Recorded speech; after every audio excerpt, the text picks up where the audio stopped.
El monstruo que merodea causa miedo a la oscuridad. Narraciones y documentales analíticos sobre Silent Hill. Pronto te perderás en sus calles. No vayas a encender la luz. The Monster Lurks.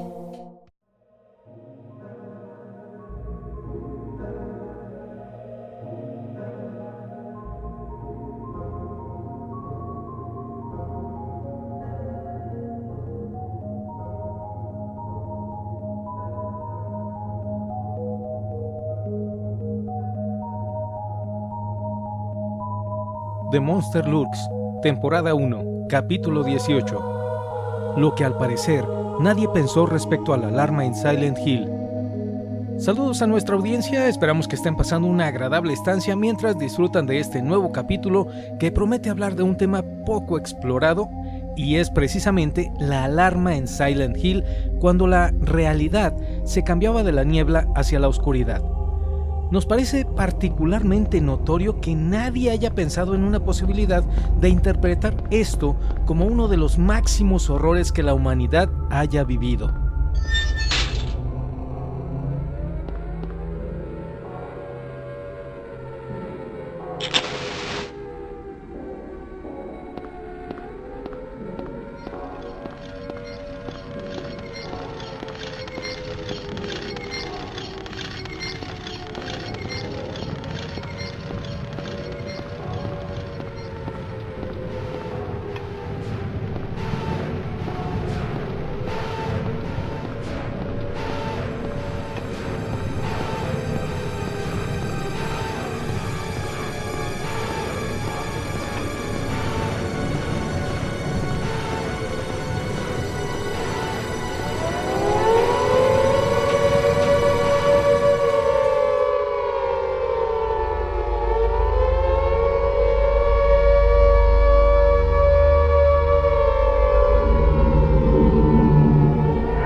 Como hemos mencionado en capítulos anteriores, Silent Hill tiene una base de horror occidental con tintes de horror oriental, y teniendo presente que los creadores de Silent Hill son japoneses, es sorprendente que al parecer nadie viera lo obvio que era saber por qué están esas alarmas en Silent Hill.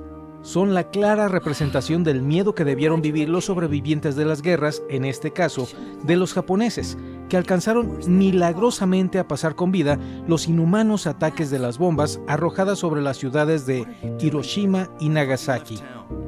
En lo personal, no podemos pensar en un horror tan grande como ese, y es ahí que tenemos otro toque magistral en la saga de Silent Hill. Si somos observadores, notaremos que la sirena se escuchaba cuando la realidad se volvía a la oscuridad. Es una metáfora de la oscuridad que vivieron en aquellos países, no solo en Japón.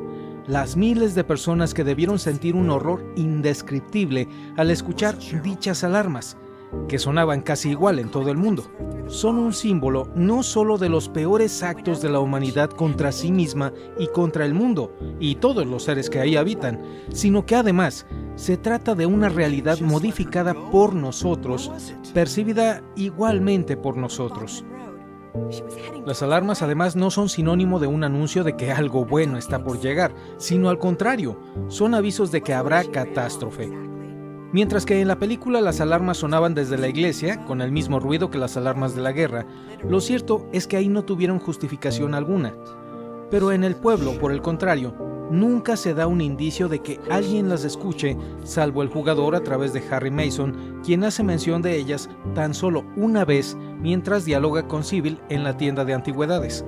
No se sabe de dónde vienen ni quién o qué las produce, tal como muchos elementos en Silent Hill que apelan a la incertidumbre y el desconocimiento para generar miedo. Recordemos también que una de las pistas en el soundtrack de Silent Hill se titula Fear of the Dark, y es la melodía que va al fondo en la escena donde Harry Mason y Sybil Bennett conversan en la tienda de antigüedades, luego de que Harry encontrara un agujero detrás de un armario. La primera alusión, por cierto, a Silent Hill 4, un asunto que trataremos en un capítulo que ya preparamos al respecto. Lo primero que Sybil le dice a Harry es que no debió dejarlo, otra confirmación de que Sybil ya comenzaba a ver lo que al principio parecía no ver, que las cosas son peores de lo que creía, que ella pensaba que era un simple asunto de drogas que la policía debía investigar, y que son de locura, como el aceptar que algo que no creías posible estuviera en realidad ocurriendo. Más adelante, Sybil, tras decirle a Harry que decidió seguirlo luego de que él creyera que saldría del pueblo, confirma que no es posible salir del pueblo porque todos los caminos están bloqueados y los autos definitivamente no funcionan, además de los teléfonos, radios y otros medios de comunicación. Es entonces cuando Sybil habla de algo que jamás habría creído escucharlo en boca de otro, y es respecto a la hija de Harry, quien luego de preguntar por ella, le responde Sybil que cree haberla visto, pero solo una figura que parecía ser ella, y que además flotaba, que caminaba dirección al lago, pero a través del camino cerrado en Bachman. Es decir, ella caminaba en el aire y por lugares a los que ellos no podían caminar. Esto, claro, tiene la explicación de que es el mundo creado por ella misma y ella es la única por consecuencia que podía caminar por donde le plazca, mientras que los demás están condicionados por su voluntad a caminar de forma limitada por donde ella así lo designara. En el ínter, Sybil aún permanece incrédula cuando Harry le habla de Dahlia y aquello de que la oscuridad está devorando al pueblo, para lo que Sybil concluye que es algo que Dahlia consumió y que las drogas las venden a los turistas. Esto en relación a la pregunta de Harry respecto a qué tiene que ver el tráfico de drogas con todo lo que ocurre. Aquí tenemos otro asunto de oscuridad. Si reflexionamos en el infierno en el que caen las personas adictas a algún tipo de droga, que finalmente ven sus cuerpos y realidades transformadas por el uso y abuso de estas, de nuevo, tenemos que recordar en este punto la escalera de Jacobo y también el cartel que aparece en dicha película y que aparecería en Silent Hill, pero que finalmente no apareció. Ignoramos aún debido a qué.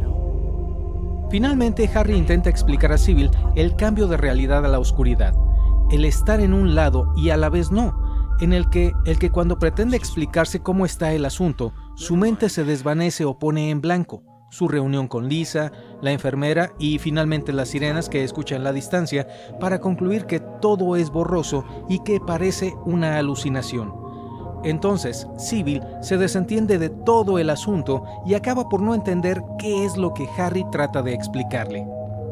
Después de todo este diálogo, Harry atraviesa el agujero para desaparecer de la vista de Sybil en una primera alusión a lo que ocurre en Silent Hill 4. Con lo que podemos ver además que Silent Hill 4 no está tan alejado del primer Silent Hill como muchos afirmaron al punto de que no tenía nada que ver.